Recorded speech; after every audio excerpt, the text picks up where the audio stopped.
Welcome to Inside Pharma MCQs. Crack GPAT, NIPER, Drug Inspector, and exams. Let's achieve your dream job together. Subscribe now. Hello champions, I welcome all of you to Inside Pharma MCQ channel. So उम्मीद करता हूँ आप लोगों की preparation अच्छी चल रही है। तो आज है डे 4, आज हम करने वाले मोस्ट इम्पॉर्टेंट 50 MCQs की प्रैक्टिस। तो चलिए स्टार्ट करते हैं। Let's have practice in practice. हम हर एक कॉन्सेप्ट को क्लियर करेंगे विद क्वेश्चंस। तो 50 क्वेश्चंस ये एग्जैक्ट एग्ज़ाम पैटर्न वाले हैं जो एम्स CRE में पूछे जाते हैं। वैसे क्वेश्चन से प्रीवियस ईयर क्वेश्चंस लिए गए हैं और सिमिलर टाइप के क्वेश्चंस रेलवे में पूछे जाते हैं, या फिर आप DSSB ले लीजिए, ठीक है, GPAT ले लीजिए। इन सारे एग्जाम्स में इस टाइप के क्वेश्चंस ही पूछे जाते हैं। तो let's proceed ahead without any delay. तो पहला क्वेश्चन देखते हैं बच्चों। First question is very much clear. Under drug and cosmetic act miss branded drug means a drug, मतलब मिस ब्रांडेड ड्रग कौन से होते हैं under drug and cosmetic act. तो बच्चों ऑप्शंस अगर आप देखो तो उसमें क्लियरली लिखा हुआ है मिस ब्रांडेड ड्रग बेसिकली उसको बोला जाता है जिसमें लेबल जो है वो फॉल्स हो या मिसलीडिंग क्लेम किया जाए, है ना। तो यहाँ पर देखो ऑप्शन बी में है हुज लेबल बियर्स फॉल्स और मिसलीडिंग क्लेम्स। बाकी अगर आप देखो कंटेनिंग हार्मफुल सब्सटेंस तो नहीं होगा, because we know harmful substance indicate adulterated या स्पूरियस ड्रग, तो ये होगा नहीं, है ना। उसके बाद देखो मैन्युफैक्चरिंग विदाउट अ लाइसेंस, ये बेसिकली एक manufacturing without a licence is a legal violation, but ये मिस ब्रांडिंग का तो मिस ब्रांडेड ड्रग का तो एग्जाम्पल नहीं है ना, डेफिनेशन नहीं है, तो ये भी गलत हो गया। Not included in the pharmacopoeia, ऐसा ज़रूरी नहीं है कि नॉन फार्माकोपियल ड्रग्स जो है वो मिस ब्रांडेड हो नेसेसरली, गलत हो गया। ऑप्शन बी एकदम सही है इसका। नेक्स्ट देखो अगर आप the schedule M of the drugs and cosmetics rules prescribes requirement for. Schedule M जो है वो GMP के लिए, एम फॉर मैन्युफैक्चरिंग याद रखना, गुड मैन्युफैक्चरिंग प्रैक्टिसेस, है ना, तो ये चीज़ ध्यान रखिएगा। क्लिनिकल ट्रायल्स जो है वो कवर किया जाता है स्केड्यूल Y में, है ना, तो ये तो हो नहीं सकता। एंड बायोलॉजिकल प्रोडक्ट्स ओनली, ऐसा कोई रिस्ट्रिक्टेड नहीं है भाई कि it is only to biological product, है ना, स्केड्यूल M में। यहाँ पर ये भी नहीं होगा। Blood bank operation requires separate requirements, है ना, तो ब्लड बैंक ऑपरेट करने के लिए अलग चाहिए होता, तो ये भी नहीं होगा। तो ये भी आंसर बी ही होगा इसका, ठीक है। अगला क्वेश्चन देखिए। Under the pharmacy act the minimal educational qualification for registration as a pharmacist is approved by. कौन अप्रूव करता है मिनिमल क्वालिफिकेशन, कितना कम से कम क्वालिफिकेशन चाहिए फार्मासिस्ट के रजिस्ट्रेशन के लिए। तो ये PCI pharmacy council of India जो है वो अप्रूव करता है, ठीक है। अगला देखो schedule Y of drug and cosmetics rules deals with. Schedule Y अभी मैंने बताया था, it deals with the clinical trials and requirements for new drug. Option B इसका सही आंसर है, ठीक है। अगला देखो DPCO is mainly intended to regulate. So DPCA जो है basically it is mainly intended to regulate, क्या किस चीज़ को रेगुलेट करता है, ड्रग बेसिकली जो ड्रग्स हैं उनके प्राइजेस, जो एसेंशियल मेडिसिन हैं उनके प्राइजेस बेसिकली इसको कंट्रोल करता है ना। तो ड्रग एडवर्टाइजमेंट तो नहीं होगा बच्चों। एडवर्टाइजमेंट किसके अंडर रेगुलेट होता है, under the drug and cosmetic remedy drug and magic remedies act, है ना, तो ये भी नहीं होगा। ड्रग क्वालिटी ये भी नहीं होगा बच्चों। ड्रग क्वालिटी बेसिकली कौन रेगुलेट करता है, कौन सा act, drug and cosmetic act, तो ये भी नहीं होगा। अगला देखो ऑप्शन सी इसमें ऑप्शन दे रखा है प्राइजेस ऑफ एसेंशियल मेडिसिन, ये एकदम सही है, ये एकदम सही है भाई। DPCO कंट्रोल करता है प्राइजेस ऑफ एसेंशियल मेडिसिन, है ना। इम्पोर्ट ऑफ कॉस्मेटिक्स ये गलत दे रखा है ना, तो option C is the correct answer. अगला देखो under the drug and magic remedies act advertisement claiming cure of diabetes is.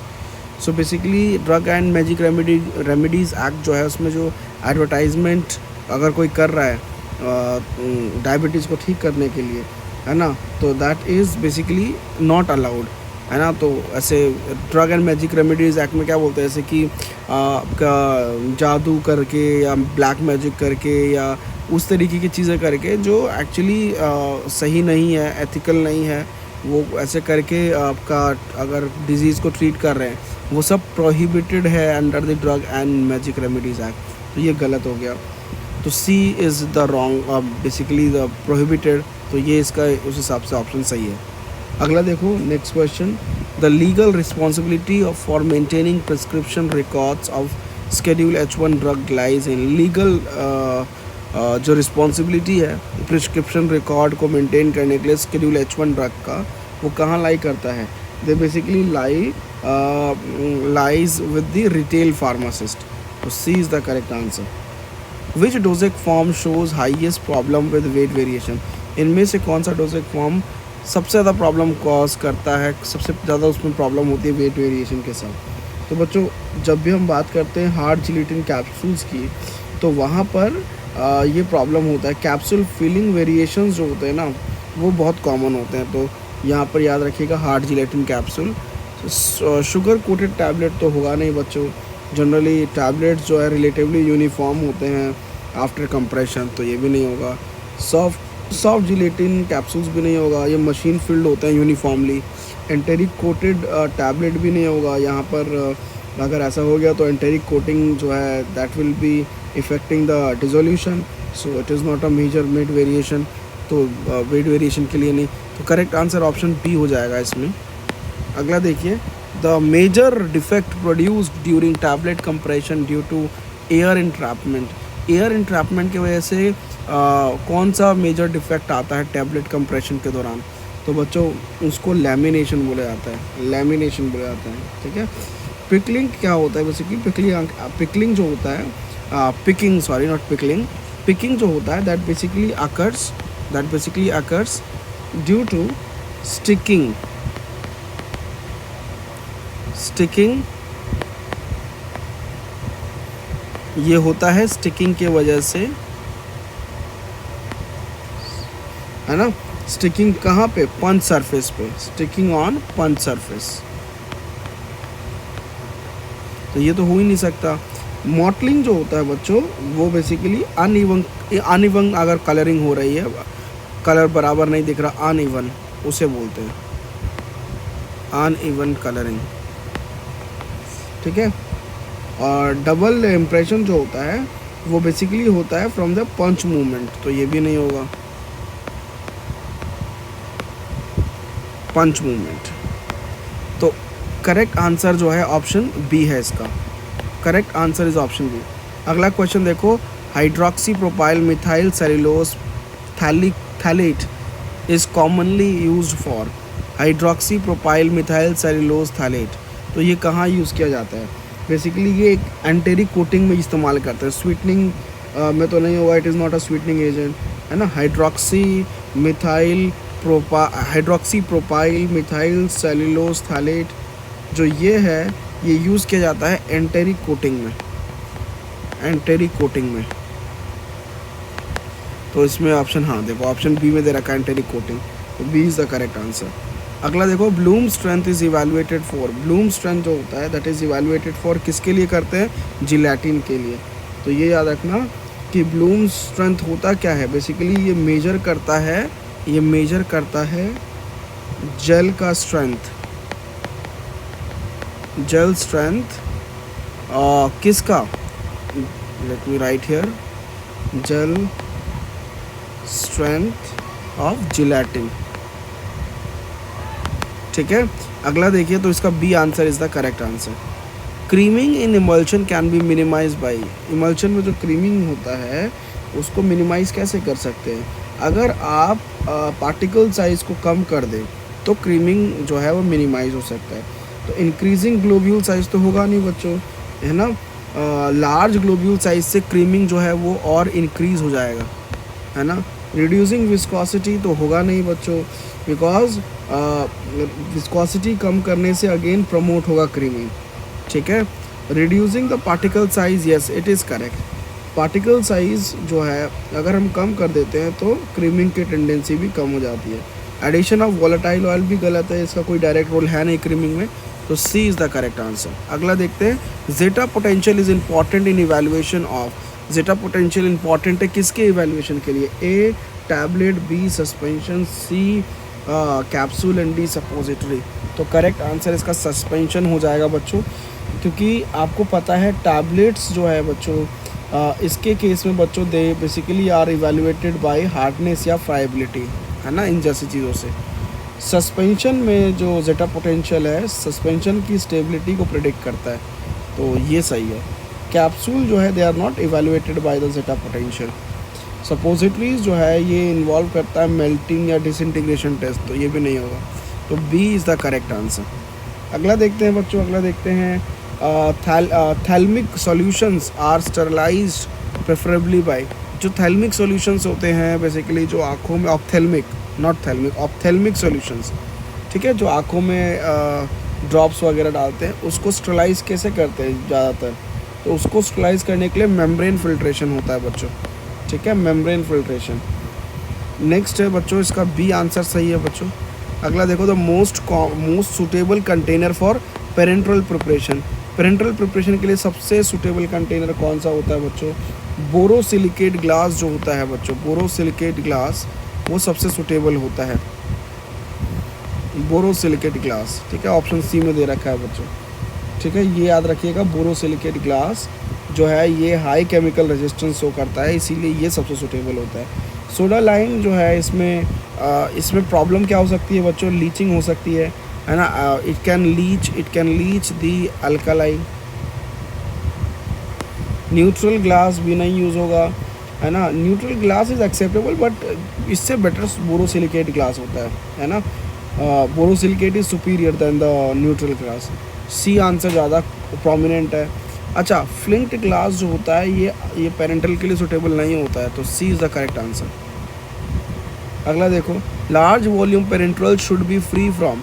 Large volume parenteral जो है that should be free from preservative, that should be free from preservative. Colourless जो solutions होते हैं बच्चों, colourless जो solutions होते हैं they are preferred but not any जो की क्राइटेरिया वो नहीं है, ठीक है। इलेक्ट्रोलाइट्स में भी प्रेजेंट थेरापेटिकली, है ना, तो ये भी नहीं होगा। बफर्स में भी यूज इफ नीडेड, तो करेक्ट आंसर जो है it should be free from preservative, option B. HEPA filters are mainly used in. HEPA filters मेनली किस में इस्तेमाल किया जाता है बच्चों? लेमिनार एयर फ्लो सिस्टम्स में। Laminar air flow system option B में दे रखा है, ठीक है। हीपा फिल्टर बेसिकली करता है क्या है? हीपा फिल्टर जो होता है, हीपा फिल्टर वो बेसिकली प्रोवाइड करता है स्टराइल यानी माइक्रोबियल फ्री फिल्टर्ड एयर, ठीक है। Freeze drying is particularly suitable for.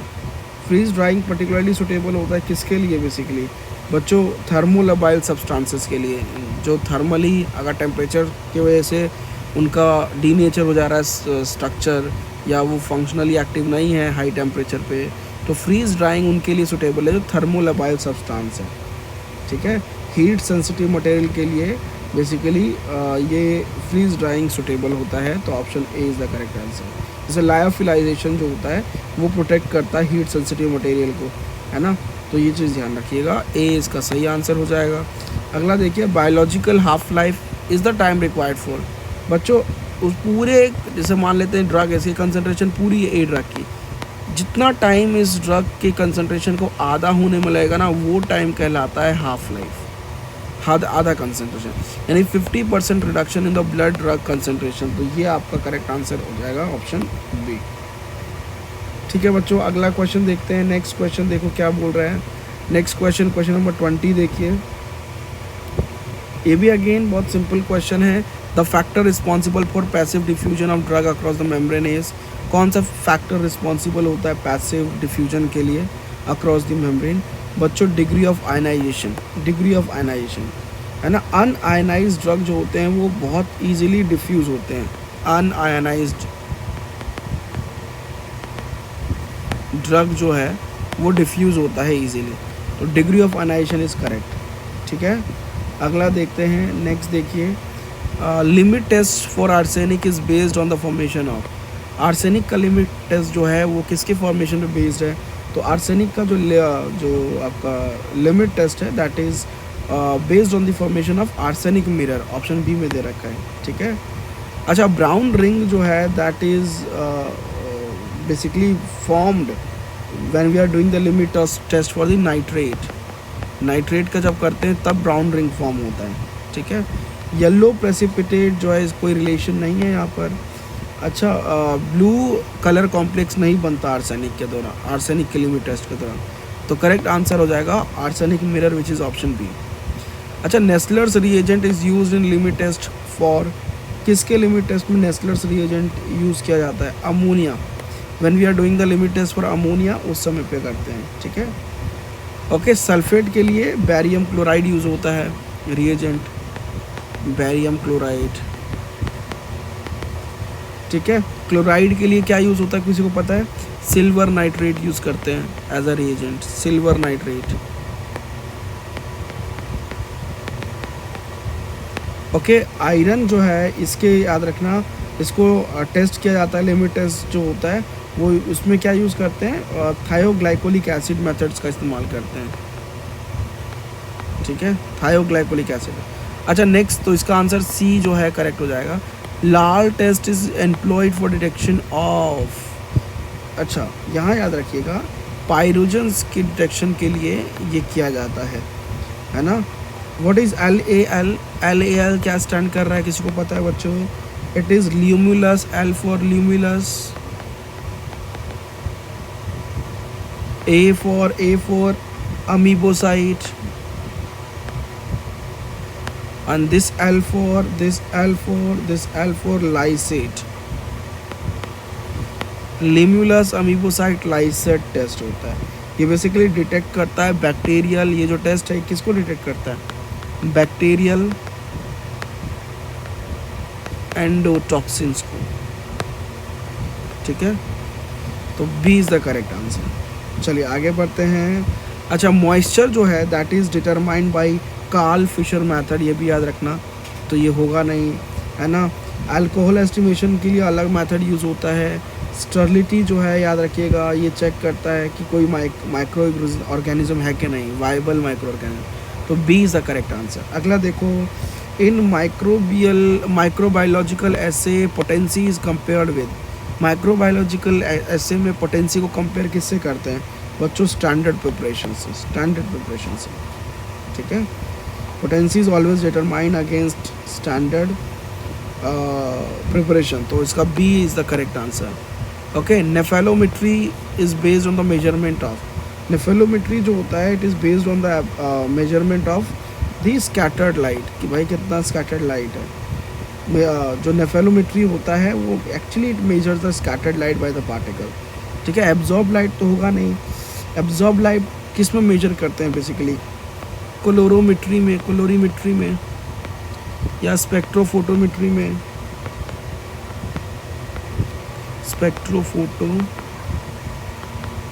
में, अच्छा, फ्लोरोसेंस भी नहीं होगा। फ्लोरोसेंस किस में मेजर करते हैं? फ्लोरोमेट्री में। रिफ्रैक्टिव इंडेक्स भी नहीं होगा, ये किस में मेजर करते हैं? रिफ्रैक्टोमेट्री में। तो B is the correct answer, ठीक है। अगला देखो, fluorescence occurs when molecules absorb radiation and emit, ठीक है। फ्लोरोसेंस कब होता है? जब मॉलिक्यूल्स रेडिएशंस को एब्जॉर्ब करते हैं और क्या एमिट करते हैं बच्चों? हायर वेवलेंथ की लाइट को एमिट करते हैं, ठीक है। क्लियर हो गया ये? एक्सरे एमिट नहीं होता, ना ही इंफ्रारेड होता है, लोअर वेवलेंथ का नहीं होता। लो emitted light should be having the longer wavelength, तो ये तो नहीं होगा, तो B is the correct answer. चलिए आगे बढ़ते हैं। Karl Fischer reagent contains, Karl Fischer reagent क्या कंटेन करता है बच्चों? सोडियम एंड सल्फर डाइऑक्साइड, मैंने क्लास में भी बताया था, not sodium, iodine and sulphur dioxide, ठीक है, आयोडीन एंड सल्फर डाइऑक्साइड। तो कार्ल फिशर रिएजेंट कंटेन करता है आयोडीन, सल्फर डाइऑक्साइड, सिर्फ इतना ही नहीं, मीथेनॉल और बेस भी होता है ना। बट यहाँ ऑप्शन में ये दे रखा है तो ए ज़्यादा एक्यूरेट हो जाएगा, ठीक है। सिल्वर नाइट्रेट और नाइट्रिक एसिड जो है अर्जेंटोमेट्रिक मेथड जब यूज़ होता है ना उसमें यूज़ करते हैं। पोटेशियम डाइक्रोमेट एक ऑक्सीडाइजिंग एजेंट है। NaOH यानी sodium hydroxide alone is not this Karl Fischer reagent, तो ये तो होगा नहीं। तो करेक्ट आंसर क्या हो जाएगा? ऑप्शन ए यहाँ पर एकदम सही है, ए इज़ करेक्ट। अगला क्वेश्चन देखो, the major pharmacological action of benzodiazepine is mediated through, भाई वो गाबा रिसेप्टर्स के थ्रू होता है। गाबा बेंजोडाइजेपिन बेसिकली इन्हेंस करता है गाबा गाबा रिसेप्टर्स को बेसिकली करता क्या है, वो इनहिबिट कर देता है ना। तो गाबार्जिक जो इनहिबिशन होता है वो इन्हेंस करता है बेंजोडाइजेपिन, तो बी इसका करेक्ट आंसर हो जाएगा। जो डोपामिन रिसेप्टर्स होते हैं वो तो इन्वॉल्व होते हैं पार्किंसनिज्म या फिर साइकोसिस जैसी चीज़ों में, है ना। सो यहाँ पर ये नहीं हो सकता, ना ही हिस्टामिन रिसेप्टर होगा। हिस्टामिन रिसेप्टर जो एंटी हिस्टामिन्स ब्लॉक कर देते हैं। मस्कारिनिक भी नहीं होगा बच्चों, दैट मीडिएट पैरासिम्पैथेटिक एक्शन, तो बी एकदम सही है। अगला है chlorpheniramine maleate is classified under, तो फेनिरामीन जो है ये that is basically classified as H1 anti histamine, ठीक है, तो बी एकदम सही है। Pethidine differs from morphine because it, pethidine और मॉर्फिन कैसे लगे बच्चों, तो जो पैथिडीन होता है that has the anti muscarinic property, right, it has anti muscarinic property, तो B is the correct answer, right. Propranolol जो है यानी beta blocker is contraindicated in bronchial asthma, क्यों नहीं देना चाहिए ब्रोंकियल अस्थमेटिक पेशेंट्स को दिस प्रोपेरनॉल क्यों नहीं देना चाहिए, बिकॉज यहाँ पर वो ब्रोंको कॉन्स्ट्रिक्शन कॉज करता है अगर दे दिया तो, और उसके वजह से अगेन अस्थमेटिक अटैक आ सकता है, इसीलिए नहीं देते, तो B is the correct answer. Digitalis glycosides primarily act by inhibiting, basically कैसे काम करता है डिजिटैलिस ग्लाइकोसाइड, किसको इनहिबिट करके, सोडियम पोटेशियम एटीपेज दे रखा है क्या, हाँ दे रखा है, बी, ठीक है। अच्छा बाकी ऑप्शंस भी क्यों गलत हैं बच्चों, आपको पता होना चाहिए। कार्बोनिक एनहाइड्रेज जो होता है वो basically these carbonic anhydrase inhibitor जो होता है वो बेसिकली डायूरेटिक्स में यूज़ करते हैं हम लोग, कोई हुआ नहीं, है ना। माओ एंजाइम जो है, माओ एंजाइम दैट माओ इनहिबिटर्स जो बोलेंगे वो एंटी डिप्रेसेंट्स में आते हैं, है ना, they are anti depressants. COX inhibitors are NSAIDs वाले कैटेगरी में आएंगे, है ना, non steroidal anti inflammatory drugs होगा नहीं, तो B is the correct answer. चलो बेलाडोना कंटेन्स मेनली, बेलाडोना में क्या होता है बेसिकली ट्रोपेन अल्कलॉइड, तो B is the correct answer. Ephedra is used therapeutically because of presence of, तो थेरापेटिकली इसको क्यों यूज़ करते हैं एफिड्रा को, क्योंकि इसमें जो है एफिड्रीन होता है। एफिड्रीन जो है क्या है बेसिकली बच्चों, किसी को पता है, it's a bronchodilator, it's a bronchodilator, ठीक है, और सिम्पैथोमिमेटिक इफेक्ट शो कर रहा है ये।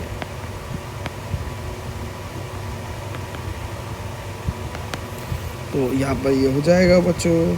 नेक्स्ट जो है अगला क्वेश्चन, अच्छा reserpine is from Rauwolfia, morphine opium से, क्यूनिन चिंकोना, तो ये भी नहीं होगा, तो A is the correct answer. Aloe belong to class of, aloe जो है वो किस क्लास में आएगा बेसिकली, कैथार्टिक्स में आएगा बच्चों, कैथार्टिक्स में आएगा, है ना, ये लैक्सेटिव या कैथार्टिक्स वाली प्रॉपर्टी शो करता है, ठीक है। अच्छा कार्डियो एक्टिव ड्रग का एग्जांपल कोई बताएगा, डिजिटैलिस। एंटी मलेरियल तो पता ही है, चिंकोना अल्कलॉइड्स।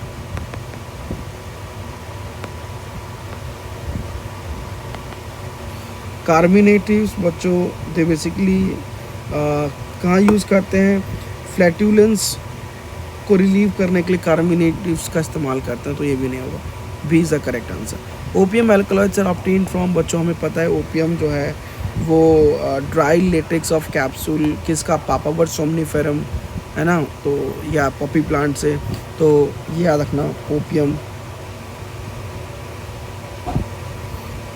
सो ये आपका हो गया बार्क ऑफ स्टेम, तो होगा नहीं, ये भी नहीं, ये भी नहीं, तो A is the correct answer. Source भी याद रखना, पापावर सोमनीफेरम, ठीक है। तो ओपियम ड्राई लेटेक्स से इस्तेमाल किया जाता है, किसके, अनराइप कैप्सूल्स, किसका capsule, Papaver somniferum, poppy plant. Volume of distribution is defined as, volume of distribution जो है उसको डिफाइन कैसे करोगे आप? वॉल्यूम ऑफ डिस्ट्रीब्यूशन बेसिकली कितना टोटल ड्रग का कंसंट्रेशन जो है कितना प्लाज्मा में है, या फिर ये बोल सकते हो कि वॉल्यूम ऑफ प्लाज्मा, कितना प्लाज्मा जो है वो ड्रग टोटल ड्रग कंटेन कर रहा है। तो volume of plasma containing total drug, ये सही है एकदम। एक्सक्रीटेड तो नहीं होगा, ना ही रेट ऑफ मेटाबॉलिज्म, ना ही टोटल बॉडी वाटर, तो ये तो नहीं हो सकता। अगला देखो, drug tolerance develop mainly due to. Drug tolerance कब डेवलप होता है? कब होता है डेवलप? जब रिपीटेडली एक उस ड्रग को एडमिनिस्टर कर रहे हैं, है ना। When repeated use is happening, repeated use decreases the response requiring the higher dose. तो B is the correct answer. Therapeutic index TI. क्या है, किसका रेशियो है? बेसिकली बच्चों लीथल डोज और मैंने बताया था ना effective dose, LD50 upon ED50, LD50 upon ED50, ये होता है थेरेपेटिक इंडेक्स, ये होता है थेरेपेटिक इंडेक्स। ठीक है, तो option B. Phase 1 metabolism generally involves. Phase 1 metabolism में क्या होता है बच्चों? ऑक्सीडेशन, रिडक्शन, हाइड्रोलिसिस, ये सब होता है। अगला देखो, therapeutic incompatibility occurs due to.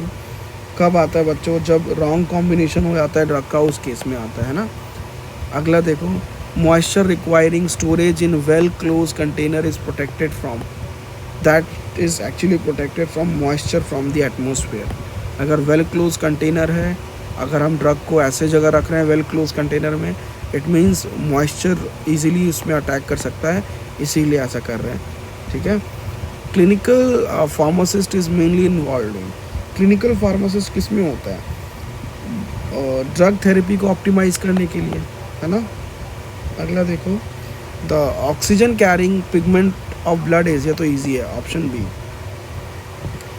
देखो और भी बाकी बता देता हूँ। मायोग्लोबिन जो है वो ऑक्सीजन स्टोर करता है, स्टोर्स ऑक्सीजन इन मसल्स।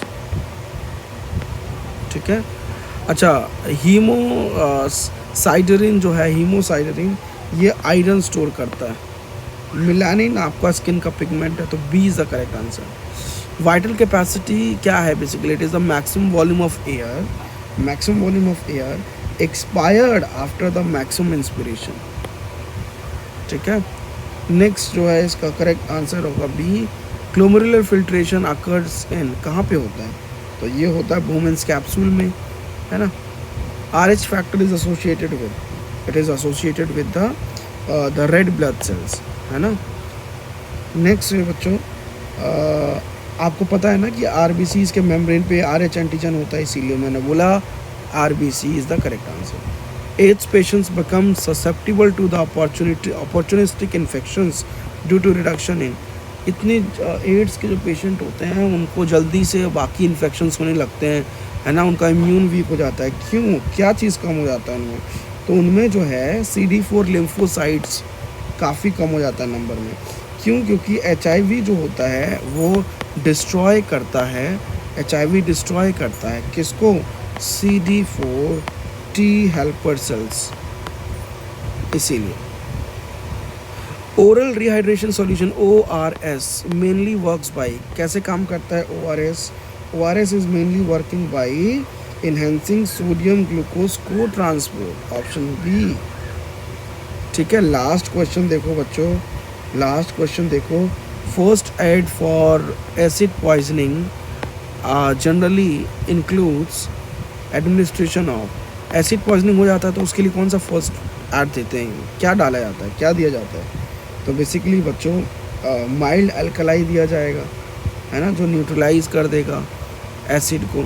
तो mild alkali such as milk of magnesia. तो again B is the correct answer. उम्मीद करता हूँ आप लोग को ये सारे क्वेश्चंस, ऑल 50 क्वेश्चंस समझ में आए आपको। ऐसी और अमेजिंग क्वेश्चंस प्रैक्टिस करने के लिए सबसे पहले तो आप लोग क्या कीजिए, इनसाइट फार्मा यूट्यूब चैनल को, इनसाइट फार्मा यूट्यूब चैनल को जल्दी से सब्सक्राइब कर लो। ठीक है। मिलते हैं हम लोग नेक्स्ट वीडियो में। अगेन हम प्रैक्टिस करेंगे more important questions. Thank you so much, have a nice day.